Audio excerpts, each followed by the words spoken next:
Does God exist. अभी कुछ दिन पहले लल्लन टॉप पर एक डिबेट में ये बात हो रही थी कि भगवान है कि नहीं है। उसमें एक जावेद अख्तर साहब, जो एक पक्ष से दूसरे पक्ष से थे, नदवी, जो स्कॉलर हैं, पढ़ते भी हैं और पीएचडी की डिग्री भी वो कर रहे हैं।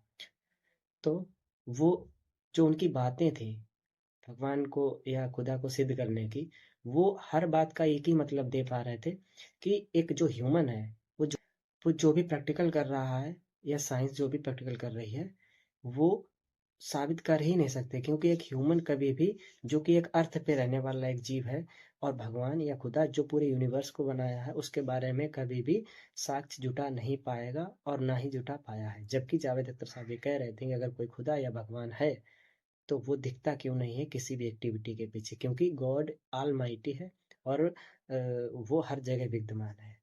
तो दुनिया में जितनी भी चीज़ें हो रही हैं अगर उसी की मर्जी से हो रही हैं तो उसमें गलत भी है, बुरा भी है, और सही भी है, अच्छा भी है।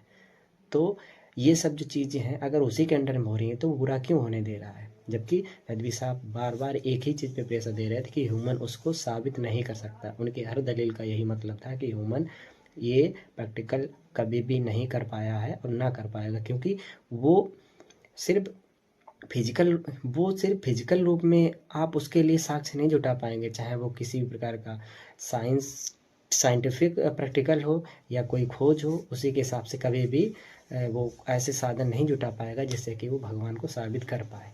मतलब कुल मैं कहने का मतलब ये है कि उसको सिर्फ मानिए, ठीक है। और जावेद अख्तर साहब ये कहना चाह रहे थे कि अगर वो है तो किसी भी काम के पीछे, किसी भी क्रिया के पीछे, किसी भी वर्क के पीछे वो दिखता क्यों नहीं है, ठीक है। बाकी आपकी क्या राय, आप बाकी आपकी क्या राय आप कमेंट सेक्शन में दे सकते हैं, क्योंकि जब साइंस नहीं ढूंढ पाया है तो अभी ये कैसे कह सकते हैं कि है या नहीं है।